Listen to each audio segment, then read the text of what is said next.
which is our planned giving program. So besides this essential education, we now have experts that can help you with your estate planning and your end of life giving. So there's no pressure, but if anybody does have an interest in learning more, just see me and we'll have some papers and a person can actually call you and give you more details. We also have on your stack introduction to our Friends of the Heart, which is also new this year. And this is a group of people that support our work. It could be financially, as you see on the form, but importantly, it's a group of people who want to come to our events, want to come to our meditation, things, our programming, and become involved, and identify as a friend of the heart. So I'm going to ask everybody to fill out the form if they haven't yet. Again, you don't have to feel obligated to donate. And you can donate at any time, which is helpful. But the truth is that we're trying to grow this group of people so we can show that we're vital, that we have support, and so there. Now I'm going to turn it over quickly to Catherine because I know we've already not wasted. We've spent some of the time that she was going to do presenting. Never waste. All right. Good morning, everybody. Good morning. For those that have not met me yet, my name is Catherine Jonas. I'm a licensed marriage and family psychotherapist and a certified dementia practitioner, and have a company by the name of CJ and Associates, where I work with private case managers, where we have families and individuals, couples that hire us to provide what's called case management. And on top of that, and most importantly being here today, we work with the Immaculate Heart community and the founding members, and working very closely with Chris Monroe to help them be safe in their home, assess if they need any kind of safety equipment or psychosocial needs, or if we need to help them with a higher level of care. We had an incident last year when we worked with a founding member who was in independent living, and due to some disease processes, we needed to transition her to a higher level of care, more like a skilled nursing facility. We were fortunate because she lived at St. John of God, and for those of you that know that care center, which is one of my personal favorite, they have an independent, assisted, and skilled all within the same campus. So you can kind of move through different buildings for care. So that's what we do.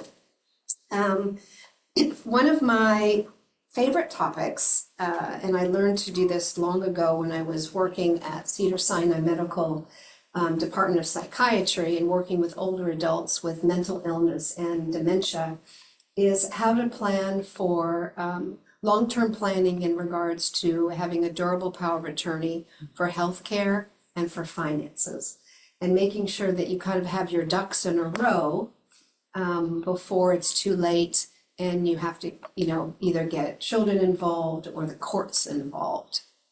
So today we're going to talk about kind of the second piece of the presentation, which is durable power of attorney for finances.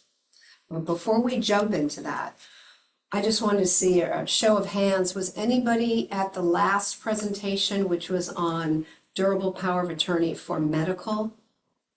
I think so, so 3 of you, okay. I want to touch upon that since a lot of you are new here, about the 2 documents that I'm going to be referring to. Primarily today we're going to talk about financial, but I want to speak about what a durable power of attorney means. Does anyone know what that term means, durable power of attorney? It assigns to an individual the right to make decisions for a person when they're incapable of making decisions. Perfect, absolutely. That's exactly what it is. And it is a legal document. It's always best to put your wishes in a legal document, most importantly, for the person that you're asking to make your decisions for you if and when you cannot. You just don't want to assign your son or your neighbor if they don't know you've assigned them, right? And I'm going to go over some language.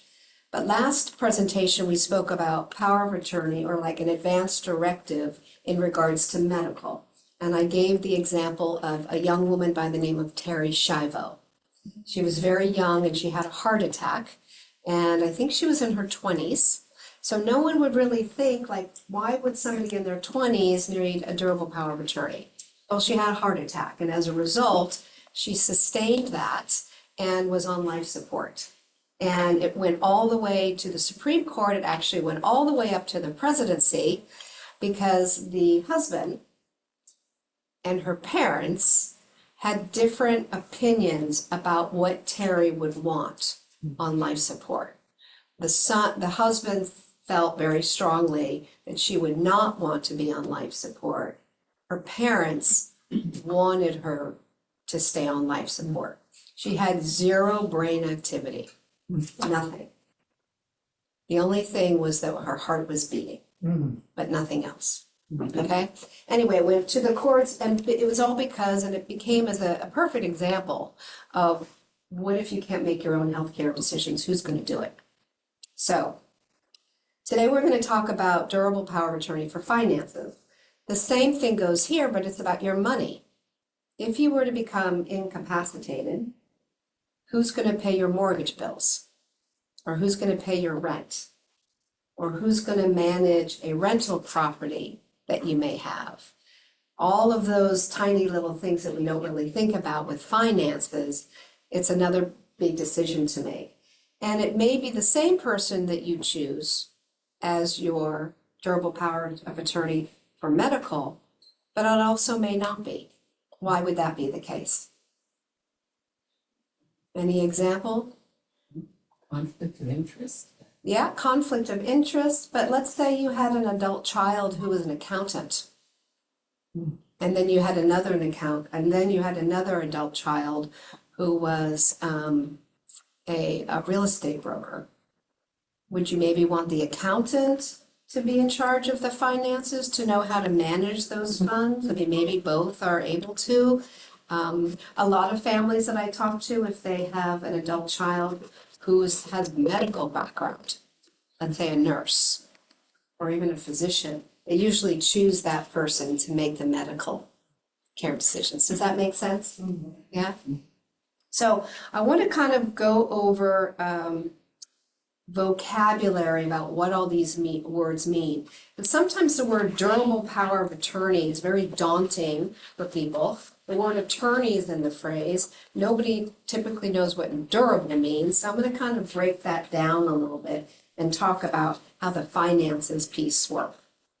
So a durable power of attorney for finances, often referred to as a DPOA for financial matters, is a legal document that grants someone else, the agent, is usually the term that's referred. So don't think of a Hollywood agent that's representing people. This is the legal document is the agent. It gives the agent the authority to manage and make financial decisions on your behalf if you cannot. It's called durable because it remains in effect. Even if the person who created it, called the principal, becomes mentally incapacitated and unable to make their own decisions. Okay? I work closely with the UCLA Alzheimer's and Dementia program, and when someone enters the program, the first thing that we do is we ask them to do a durable power of attorney for healthcare and for finances. Why would you think we would do that? Before it progresses anymore and they're still capable. Right, so dementia is a major neurocognitive disease which is progressive.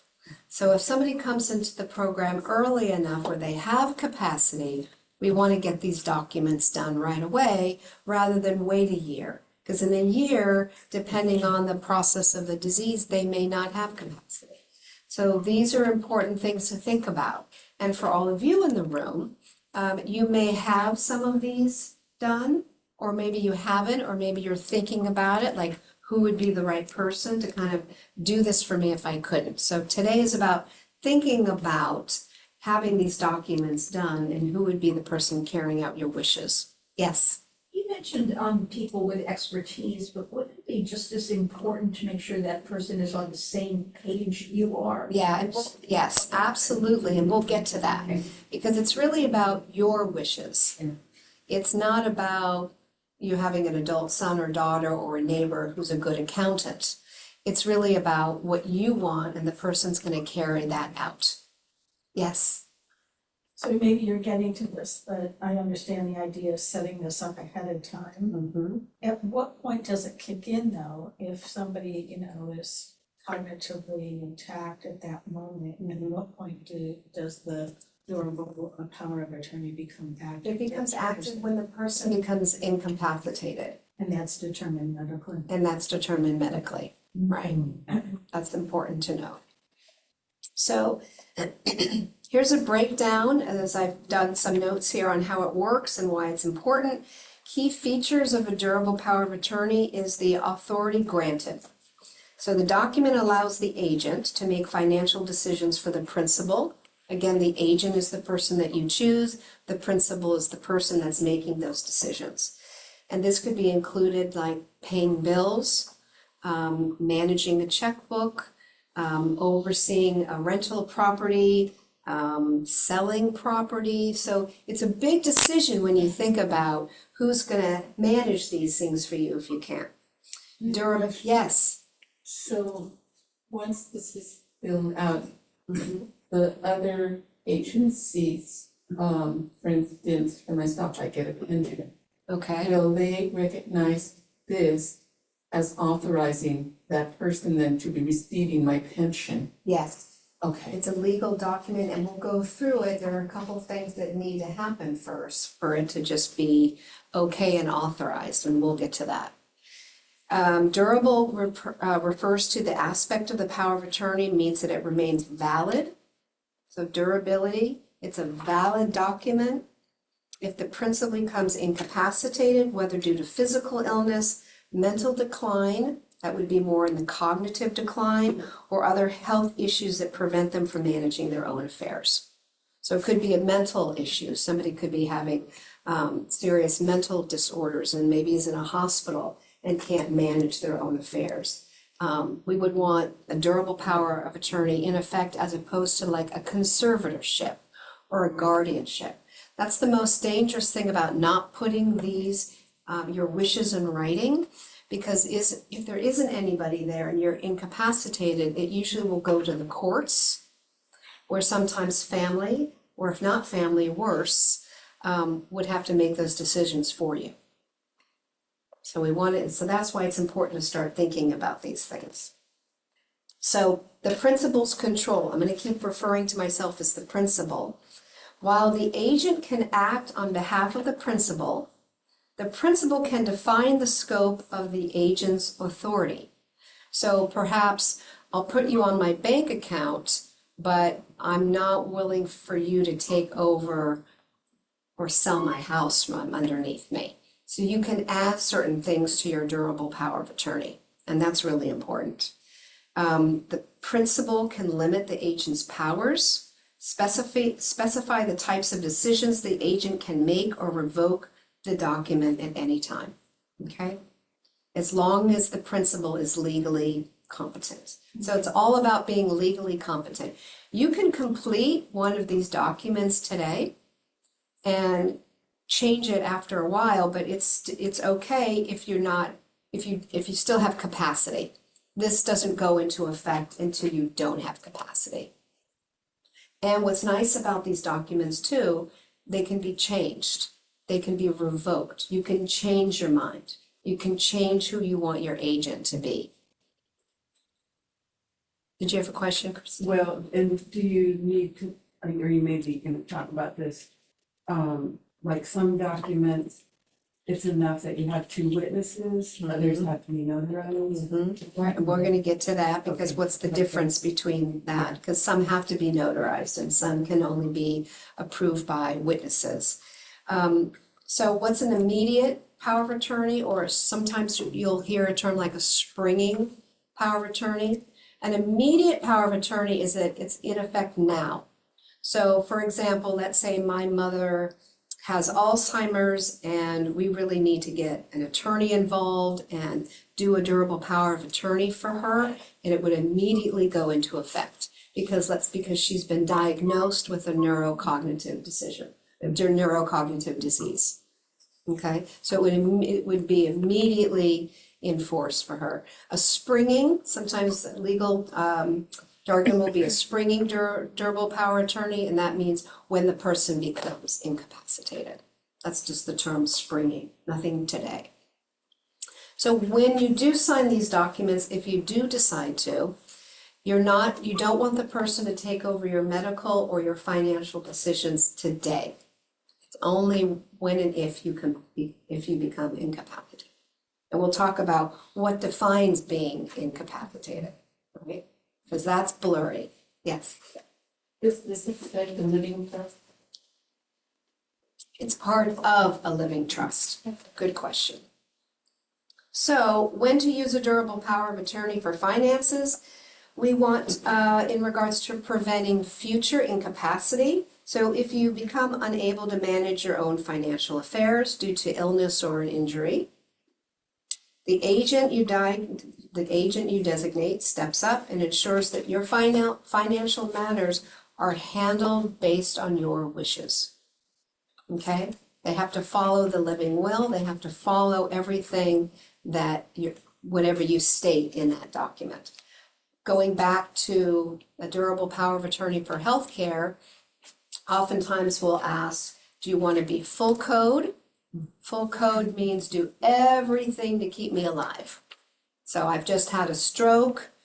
I want to be on life support, do everything to keep me alive. Or DNR, which stands for do not resuscitate, let me die naturally. Do not intubate me. Do not put me on life support. Do not put in a feeding tube. Aren't there other details though, chest compression, pressures, ICU care? Yes. Does it need a little bit more detail? Yes, and the nice thing about these documents is that you can add the detail to them. They're not just like templates. You can add, I want this, or I don't want this, or I want to be on life support for a month. And if there's still no brain function, take me off life support. Yes. So there's all sorts of different medical interventions that can be done. Or if it's someone, let's say, who's 90 years old, who has Alzheimer's, and that person, let's say, he decides to just, wants to die naturally, then we usually look to hospice or palliative care, and we keep the person at home, right? Rather than do medical interventions like ICU if there's a major medical issue.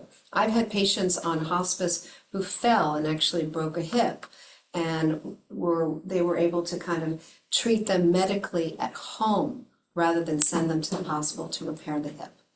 And then they die naturally at home. And is it part of hospice requirements that you don't have, so say if you have cancer and you're on chemotherapy, you don't get any more medical intervention? Correct. When one chooses to go on hospice, and that's typically a decision between you and your physician. It shouldn't be a pressure from anybody else. If that's your decision and you meet criteria for going on hospice, which is typically about a year, 6 months to a year to end of life, okay? And this is where it gets kind of interesting financially, is that hospice, and a lot of people don't know this, is a Medicare benefit. Okay? It's a Medicare benefit. So that means you don't pay anything. And that's for all of us. At least I can only speak in the state of California. But that means that you're not getting physical therapy anymore, because physical therapy is a Medicare benefit. And Medicare says, well, if you're on hospice, it doesn't make sense to keep you learning how to walk, right? Does that make sense? Because you're on end-of-life care. Now, you can hire a private trainer to come in, but I'm talking about the financial piece. Yes? I was gonna say, I'm happy to send to everybody here And anybody on the Zoom who would like to be the link that you gave us last month. Yeah, So absolutely. that will be about the If that's, medical. yeah, if that's helpful. People ask about dialysis a lot. If you're on dialysis, which is covered by Medicare, is dialysis covered and continued when you go on hospice? The answer is no.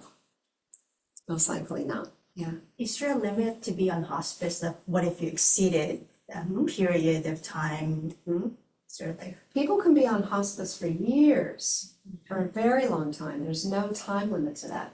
However, a lot of times people get better on hospice. I have a personal experience. My mother went on hospice last year, and then she started getting better. But the reason why we put her on hospice is we put her on hospice really early.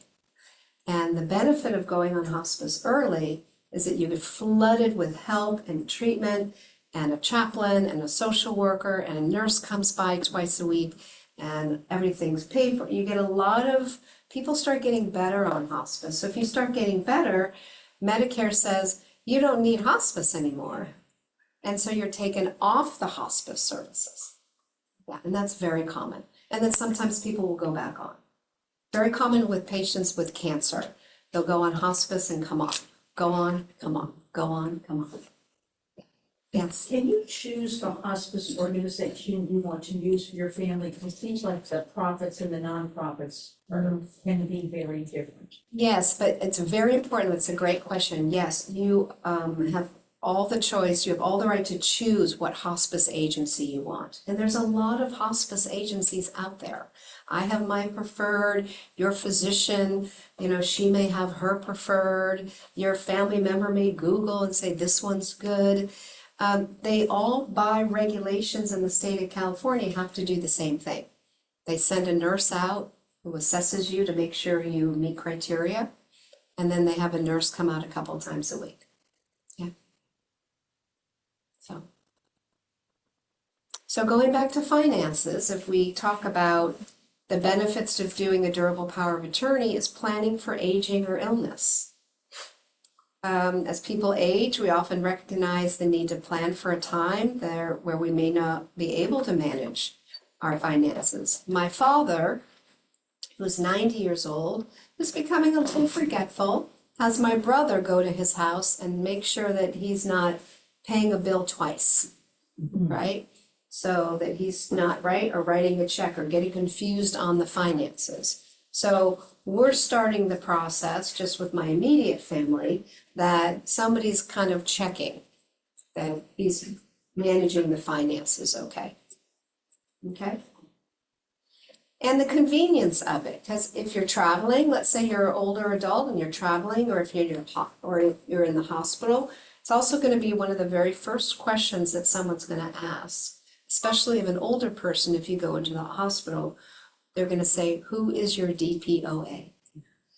Most of the time, hospitals are really going to be focused on who's your DPOA for medical, not that much as the financial, okay? So who should you choose? What are some adjectives of who you would choose, or what's important for you in the quality of the person that you would choose as your financial agent? What would you want to look for in that person? Honestly. Honesty, like clearly if they're managing your money, and you're by the way, you're incapacitated.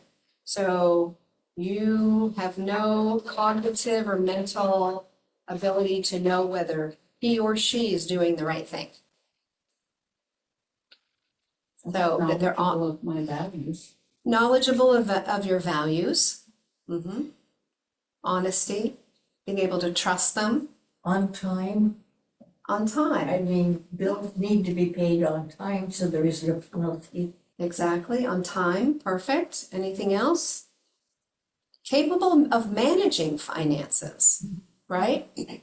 So if you have an adult daughter do it or an adult son, and let's say they're not comfortable managing finances, is there a bookkeeper or an accountant or a financial advisor of someone that can give them support during this.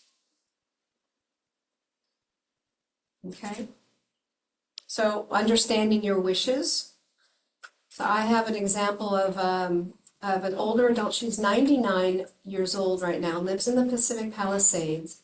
Her house survived, but it was damaged with smoke. Still can't go back there. She has 4 adult children who all want to sell the house. They all want to sell the house. Okay, now she's still alive, but she does not want the house sold until she's dead. And those are her wishes. Now she has capacity, so she's going to hold that house as long as but that's a wish for her that's very, very important. And if she becomes incapacitated, but still alive, it's in her durable power of attorney and finances that they cannot sell the house. Right? Does that make sense? And whatever you want, whatever your wishes are, it's very important to communicate them verbally to the person that you choose, but also in writing. And I think the financial documents are even more important that you put it in writing. Yes. The durable power of attorney, if he or she finds it too stressful, I can't stand this anymore, it's driving me crazy. Can you resign as a durable? 100%, and you can revoke the document at any time and have somebody else. Or, as we'll get to in a little bit, it's always good to have a backup person. You want to have an alternate. Because what if the person that you assign becomes incapacitated or isn't available or isn't, or can't do it? We want to have a backup person. Age considerations. Would it be wise to choose to have your durable power of attorney be your sister who's 80 years old? Maybe not. Nothing against a sister at 80 years old, but maybe someone a little bit younger who's going to be healthy and live past you. Something to think about. Okay, age considerations. Okay, and I know with the Immaculate Heart founding members, Chris and I have had some experience where those have chosen agents that are no longer available, maybe they're not alive, and so we want to make sure that the person taking on that role still wants to and is able to. That's important, yes. I love all the questions. This is very much in my own situation. Okay. So right now, I am the owner of our family home in the time of my grant. And you own it, it's in your name, yours. It's in my name. Great. And the whole intent when it was first bought was to have a place where family can go to when they are in hard times and then move on. Okay. My desire would be to continue that. But I don't quite know how does this work now, because that also, the question comes in, what if it needs to be refinanced in order to make repairs? Who do I tell? Who do I say, don't go crazy now, you're not gonna get a new Mercedes. It's for the house. And now something like this, do they need to make one of these for themselves for when I pass away, so that they can continue on? I It's a understand little completely, and hairy. those are good questions for an attorney, legal questions, but when you die, if you know who is in your will, who's gonna get that house, if that's going to a couple, many different people or one person, that person should probably do some estate planning, so that's taken care of, those questions. Something to think about. That it would pass my breath. Christina, Whether only one person can be on power of attorney. Because for instance, I make my sister my power of attorney and she dies next year or gets disabled, can I put 2 people? good question, great question. I advise not to put 2 people on the same line, not to give 2 people the power to be your agents. Any idea why? Disagreement. So yes. Oh, no, go ahead. All right, typical story, you have a mom who puts 3 children on the top line. And they're all fighting about what mom wants. It's a horrible way to die, knowing your children are dying over who gets the ruby. I've had stories like that, right? So, and a lot of parents do that because they want to be fair, you know, or she'll be hurt. There's a lot of family dynamics around that. So something to think about, especially finances too. Or another story that often that we see in cases, and this is very tricky, is that you have a parent will put both children on as the agent, let's say for their durable power of attorney for healthcare. But you have, this is very stereotypical, you have the adult daughter who's doing all the hands-on caregiving.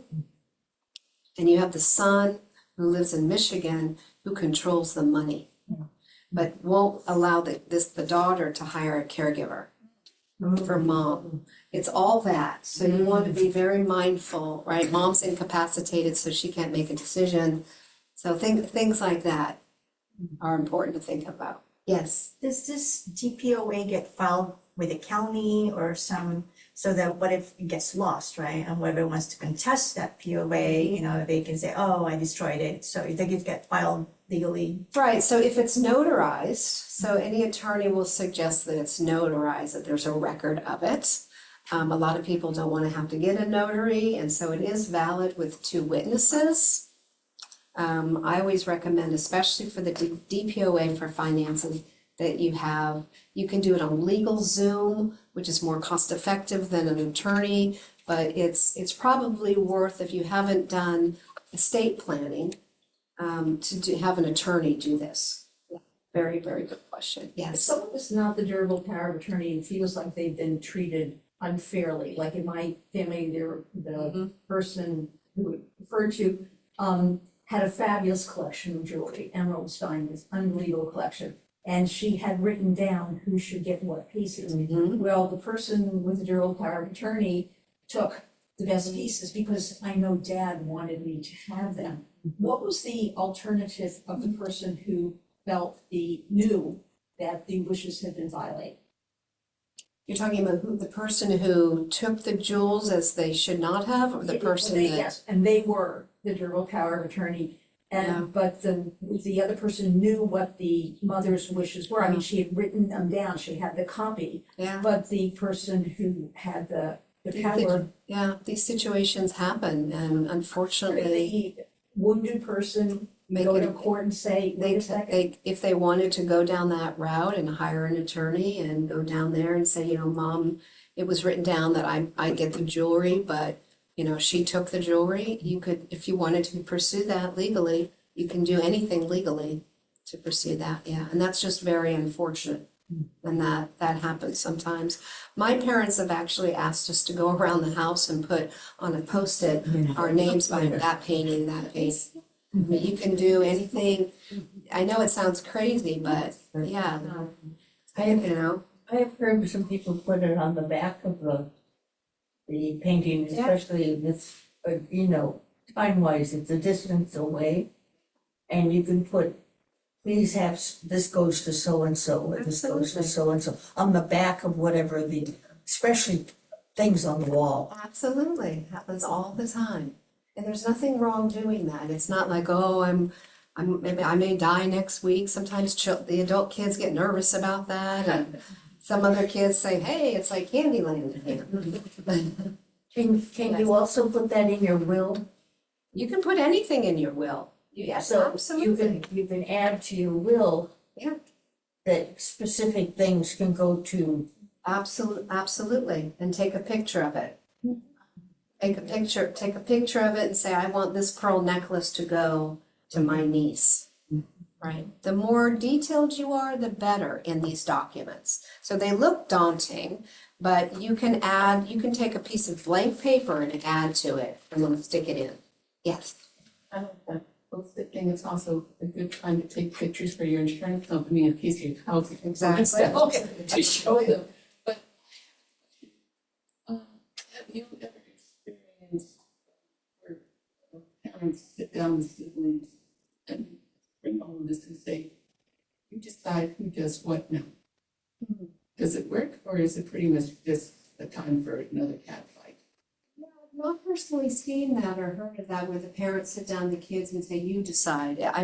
I know that parents will sit down with the children and say, this is what I want.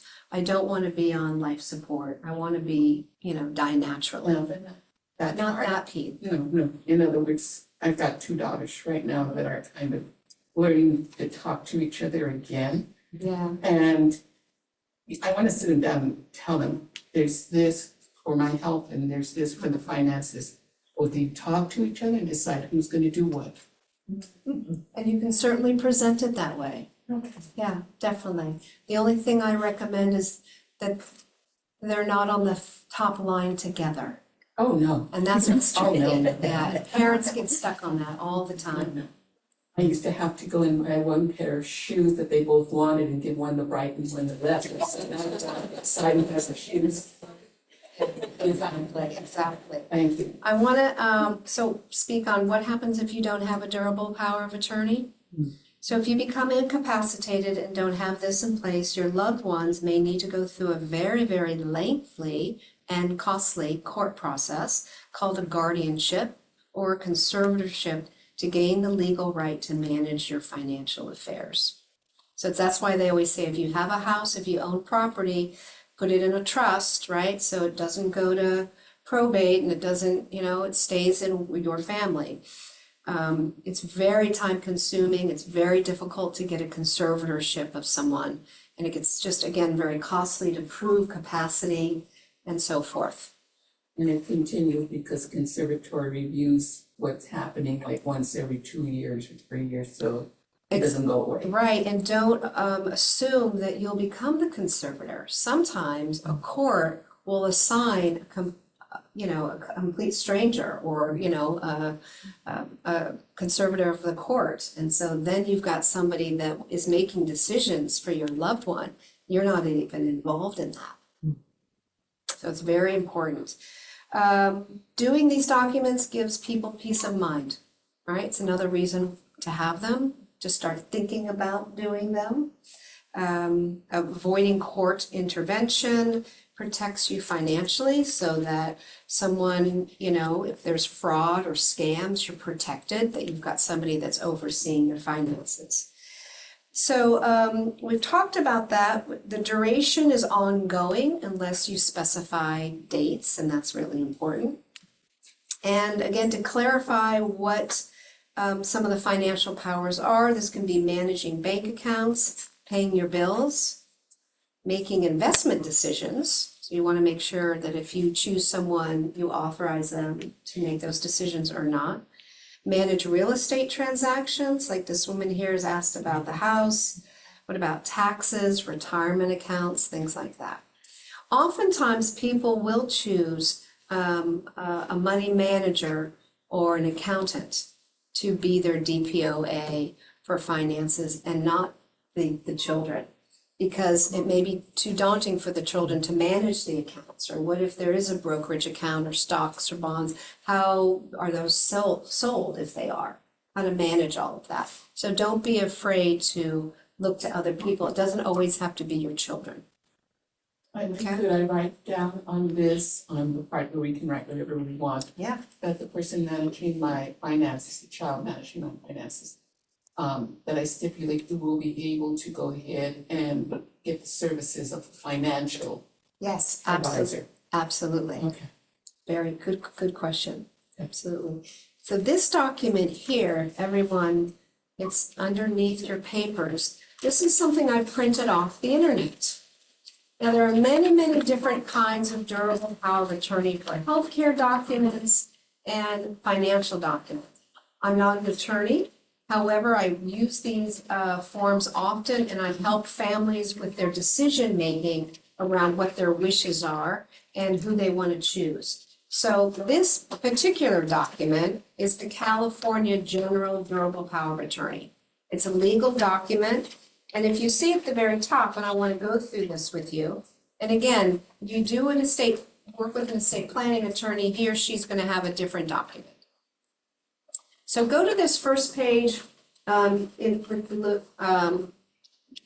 the third page. I don't know if yours is in color, but it says California General Durable Power of Attorney on the top. It says the powers granted by this document are broad and sweeping. They're explained in the Uniform Statutory Form Power of Attorney Act. So this is a probate code. And what you're stating, it says I, and then I would put my name, Catherine Jonas, appoint so-and-so as my agent to act for me in any lawful way with respect to the following initialed subjects. And then if you look down on this form, and this is a very common form, or at least in different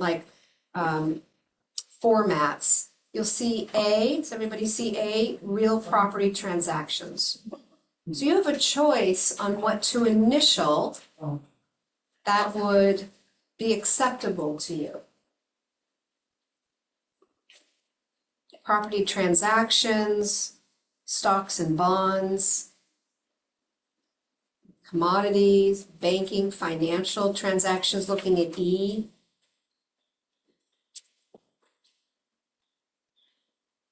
I have a question, does anybody have anybody on their bank account with them right now?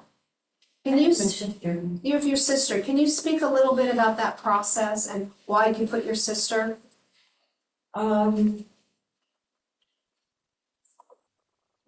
Several years ago, I got sick, and I thought, if I can't do it, I need somebody who can pay the bills. So in the process, you have to, they go to the bank with you and get, it's official, you sign forms and stuff. And so she is officially on my bank account. Which means she can go to the ATM and withdraw money. Yes. She can write a check, right? Yes, and I was on somebody else's account so that I could help pay her bills. And so we went to the bank and she went with me and my name was on her account so that I could write her checks and pay her bills. Okay. I wasn't her formal financial person, Okay. but it was easier that way. So you have to deal with the bank and you Right. have to do it officially, in the sense you have to go to the bank and be authorized to do it. Now, may I ask, is your sister your DPOA for finances? Yes, she is, Currently, okay. but I have a second. And you have a backup. I have a second. Anybody else? My Yes. friend, when her father died, he left like a huge stack of savings bonds in his name. And she had to make repairs on the house and pay for things. So she went down to the bank to get them cash because he did not have it in writing that she could do this. She couldn't touch this. She wouldn't touch it, yeah. You hear a lot of stories and that's a benefit of doing this. Right, Chris? So is there a difference between being a signer on an account and just being named on the account, or is it the same thing? It's a good question. Somebody asked me that. Yeah, being a signer as opposed, and also, So can write check, can, ATM, or, it's a good question. I'm not 100% sure. I don't want to make anything up. I know that there are bookkeepers that help someone write the checks out, but ideally you want to have that person sign for them. If it's signed to an account, we can do it, because I'm assigned to my husband's account and I can write checks from him. And can you sign his name or do you sign your name? And I'm also on the check, we're both on the check in this case. oh, right, yeah. Is that clear? Check. Thank you, So Christina. when I got it signed, they send us a new checkbook with both names on the checks, right? And my, Both of your names don't have to be signed on the bottom in order to. No, Yeah, it's one. Okay. Yeah, so you're on the account. Mhm. Yeah, so you can write checks and sign for him. Is that clear? Does that help a little bit? Yeah. Yes, So I don't have anybody else on any of my account. okay. I did have a situation a couple years ago when I was back east dealing with my 95-year-old father, and my daughter had to find all that stuff on me indirectly, and it was challenging. Yeah. So if I have a DPOA for finance, should that person be listed on my accounts? Not necessarily, I mean, you could fill out the document and assign, let's say, your daughter when and if you become incapacitated. You may not want her on your checking account now, that means she can go out and buy a Porsche. Not to say your daughter's gonna do that. Like, I wouldn't put my daughter, thinking I have a 25-year-old daughter, and I wouldn't put her on my checking account right now.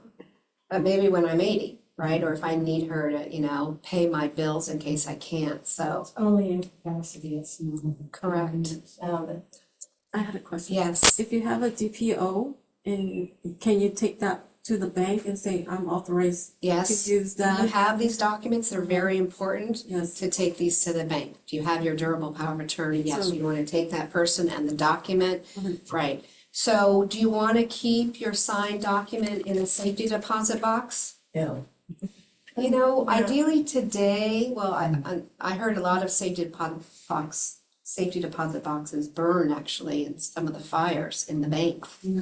So ideally, yeah, it was so hot. Yeah, so ideally today, because of technology, you have it on, like I have my parents, I have a copy of their durable power of attorney on my computer.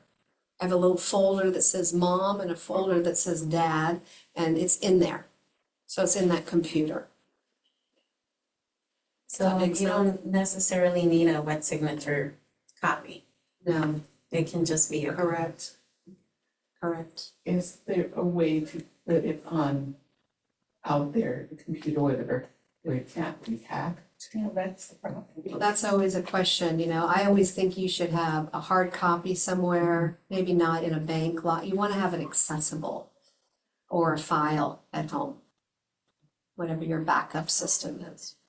So if you, One more thing, Yes. so when my family, when John and I did this paperwork, someone helped us and she sent copies to all the kids, great, hard copies, and we have hard copies. good.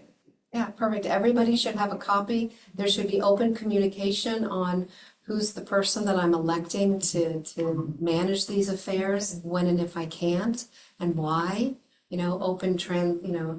Transparency is always important, and it's also uncomfortable sometimes and sensitive with kids, but important to talk about now. If you continue looking on these pages, if you go to page 5, at the very top, you'll see letter N as in Nora. And it says all of the powers listed above, you need not initial any other lines if you initial N. So if you initial N, that means you're granting the person you're choosing to have powers to manage all of these affairs. Most people initial N, not always, but closer towards end of life or more illness or sickness, people have really had the conversation with that person that they're electing to just kind of manage everything. And if you look down, it does ask at the very bottom for a successor agent, and I really encourage that everybody have a backup person, just in case. Especially for medical, for finances as well. Okay? And then if you turn the page, it does say that the document is legal if you have 2 witnesses. The 2 witnesses need to make sure that they see your signature at the top. Ideally, you have 2 people there, and then those 2 people can sign. And on the last page is for the notary.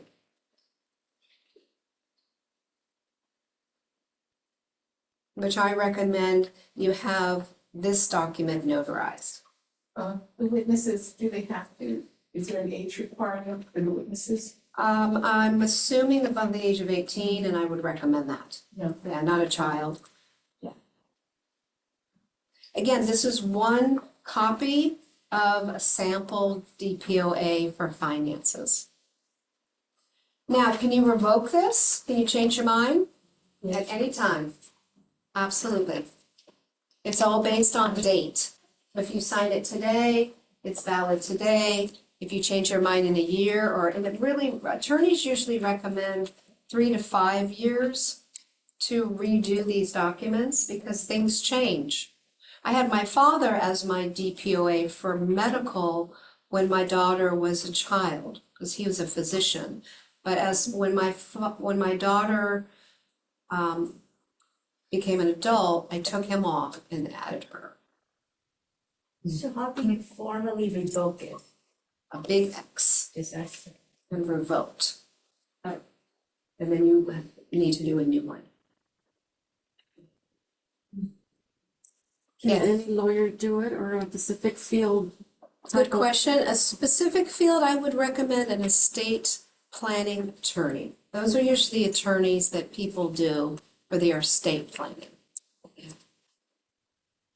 And if you do hire an estate planning attorney, they'll do all of these documents for you. They're all part of the package that you pay, an initial package that you pay for.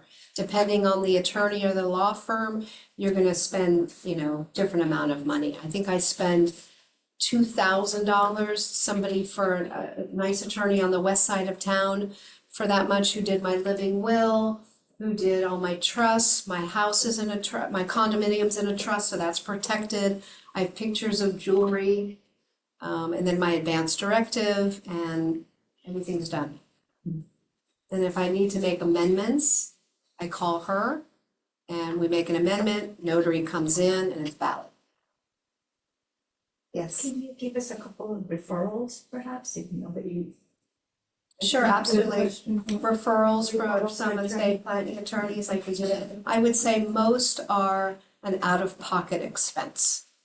Right, but people go on LegalZoom as a reference, which is more cost-effective. I've never done that, but that's something you can look into as well. Do banks and the credit unions, are they sources of referring us to estate planning attorney? Credit unions, perhaps, yes. Financial institutions would be as well, and accountants would be as well. We have some people to recommend that we can talk to that have worked with either people who have donated to us their estates or portions of their estates, and Susan did a little research right before she left, and she had some that she had interviewed. And then the hospital, the Thomas Sutton, I can't remember. M&A Health? Yeah, M&A Health, they're planning, the person in charge of their planning giving has given us the list of people that they recommend to do. So I can send that out to anybody who's interested. Yeah, wonderful. Anybody have any questions? We're at the top of the hour. Was this helpful? Was this informative? Yeah. Good. I'm really glad to hear that, Christina. Can the same person do medical and financial development? Absolutely. Most people have the same. It's all very different. All depends. Yes. Yeah, yes. So you receive that lovely letter in the mail that you are someone's medical TPOA or whatever, but you just get the letter. I hope you don't get the letter. I hope you have a conversation first. Well, there was a semi-conversation and then you get the letter, but it feels like it's incomplete. So once you get, The communication's the incomplete or the letter? communication is just, hey, dear friend, so-and-so has appointed you to be their direct and blah, blah, blah, or one of them, but, so I don't know if I'm supposed to revive you, I don't know, I don't have that. Is there like a list I'm supposed to get from this person? It's a very, I find it a very, like, it's a life or death decision.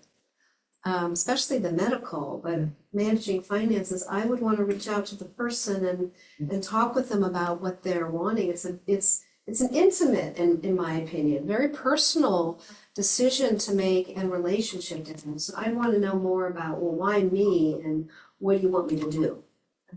So it doesn't have to necessarily be in writing, and I guess where I'm going is, if someone doesn't want to be in life support, and that would happen to them, and I'm called in, Right. where do I prove? Is this just a verbal conversation? Or is this something that has to be written somewhere that says, this person doesn't want to be on life support?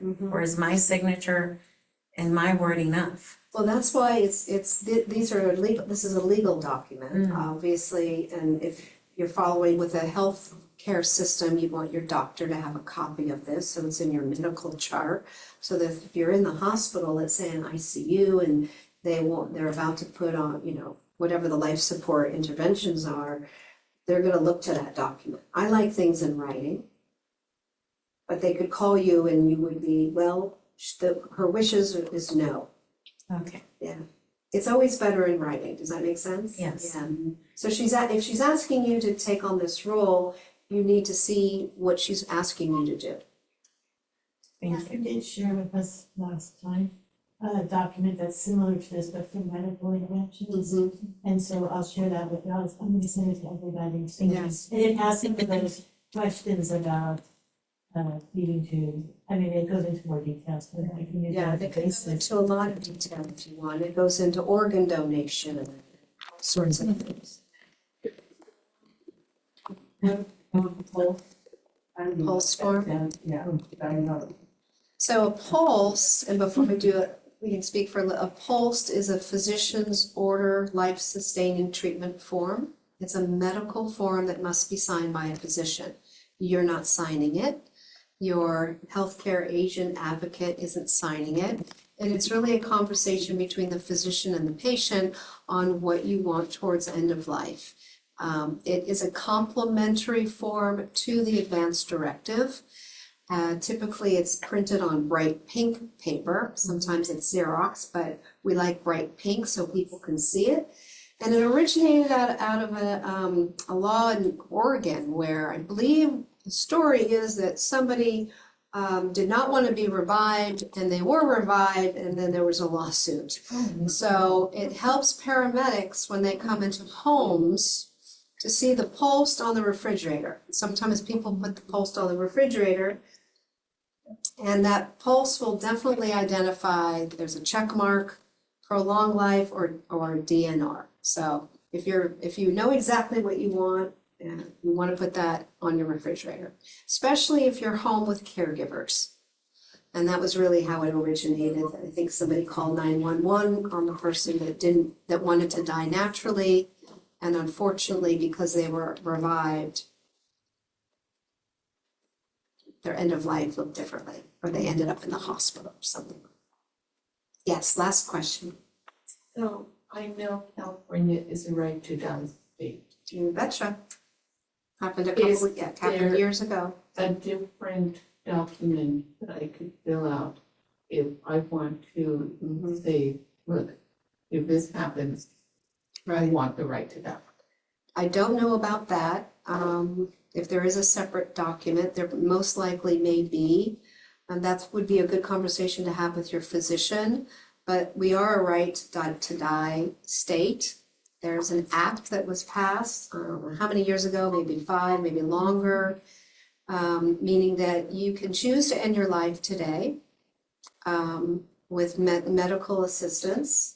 If there's 2 physicians that can prove that you don't suffer from mental illness, cognitive neurodegenerative disease, you have to be intact, you have to be you have to be clear, this is the decision that I've made. My cancer has progressed throughout my body, I don't want to live like this anymore, I've made this decision. You have to be able to self-administer, and that is happening today. Okay, people do that, have family around the bedside, physicians, there, or there's an order for the medication. I don't know exactly how it works. Recently had a client, this is interesting, who was 68 years old, Alzheimer's, very young. She knew where her life was gonna go, and her and her family, they made flight arrangements to Basel, Switzerland. And there's a program there, and she went to sleep there. I'm thinking of the disease that Robin Williams had, for instance. And Lewy bodies Yeah. disease, Parkinson's. But you have to be able, okay, that's. Yeah, it's good to research. From what I understand is that, you're not gonna be able to do this if you have a major depressive disorder, or you're, sick with mental illness, or have or have dementia. Because they wanna make sure you can make that decision for yourself. Okay, All right.